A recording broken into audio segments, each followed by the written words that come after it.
Hi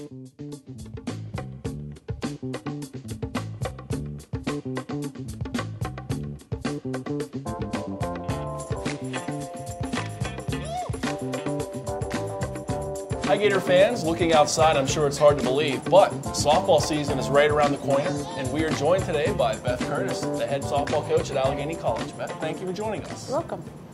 Well, looking back on last season, it really was an incredible run. The team was the last one to qualify for the NCAC tournament, but then swept through the tournament and advanced to the NCAA regional finals, falling one game short of the College World Series. And it was Coach Curtiss's first year. How special was it for you to take the team over and lead them that far in your first year at the helm? It was exciting. First year back in coaching after a few years. It was a great group of athletes, a lot of leadership from the seniors, and I think that down the stretch they just really all started playing well together. We had a lot of team chemistry. They all were able to produce. Well, last year's team was a young one as well, only three seniors. And this year, same kind of thing, only two seniors on his team, in Haley Hayden and Maureen Pallone. What does it mean to have an experienced group back that was able to go through that postseason run last year? Oh, it means a lot. So many of them that will be starting this year played last year a substantial amount of time, and they know what it takes to get to the end. They know how to handle the pressure in those big games, and they're able to lead the younger, the newer players right now, even in practice. You have a lot of talent back this season, as we said, only with two seniors. We'll take a look at the offense first. Going around the infield, first base, Haley Hayden, one of the more consistent hitters in the conference, has put together an extraordinary career. At second base, Sadie Stewart set the school record last season in home runs. Then the outfield, you have Maureen Pallone, who was made it to the All-NCAC tournament team last year. And then a couple freshmen who really stepped up big last year, Katrina George behind home plate and Belle Mazurek in the outfield. Talk a little bit about your returners and some of your expectations for the offense. Like you said, those were some of the big hitters for us last year. I do think there are several others that will be able to contribute, but Haley is a very solid power hitter, big RBI producer for us. Pressure situations, she's one of the batters that we want up to the plate. Sadie, same thing. It doesn't matter how many outs there are, where you're at in a game. She goes up and has the same mentality all the time. Both of them are tremendous for us at the plate, with runners in scoring position and up there with nobody on, nobody out. They get things going and they complete things for us. Belle Mazurek had a tremendous freshman year. One of her goals is to beat our stolen base record, and she's consistently getting on base, and she'll be that much better for us this year. Won't need those few weeks in the beginning of the year to get adjusted to the college game. And Katrina George will be one of the better power hitters in the NCAC this year. She proved that she's got a lot of pop behind her bat, and the more she matured as a freshman, the more we saw out of her. She'll definitely be someone to reckon with at the plate. It's the offense, and everyone knows pitching has a huge role in the game of softball, and you have been fortunate enough to have not only probably the best pitcher in the NCAC, but also probably in the region, one of the best pitchers nationally in Caitlin Nealer.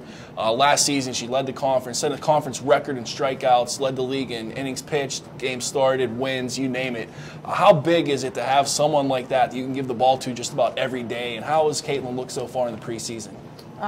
She's working on her breaking pitches, perfecting those. She didn't have as much last year. She learned, getting as far as we did in the regional tournament, what you need to be able to get past that and to get to the World Series. And so her off-season work has been just that, figuring out what she has to do to be able to help lead us to that next level. We talked a lot about the returning core coming back. I know you also have a large incoming freshman class, very talented. Can you take us through the freshman class and what your expectations are for some of them? I'm sure we'll see a couple of them play a big role this year as well. For sure.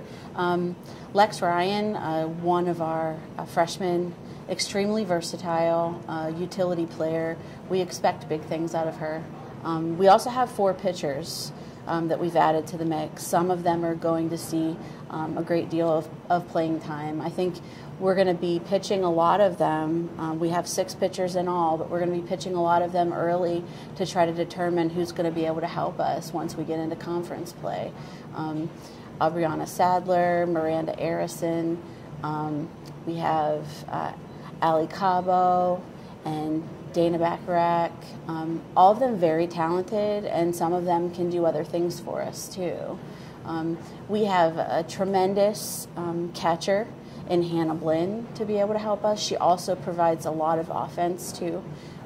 She's done a fantastic job so far in our live hitting, working with the pitchers, adjusting to the college game. Just a lot of very promising things. Taylor Massart, another freshman corner, she has shown a lot of promise. We also have Margaret Clark, who's an outfielder, infielder, a lot of speed. They all have the potential to be able to play here, and early we'll see who's really ready for it. Well, last season, Gators began the year a bit of a slump, but it was a very, very strong schedule, playing against perennial powerhouses like Salisbury, Amherst, Whitewater, and then the team really came back. It seemed they came back north. They really hit their stride, and as you said, really finished the year up on the high note.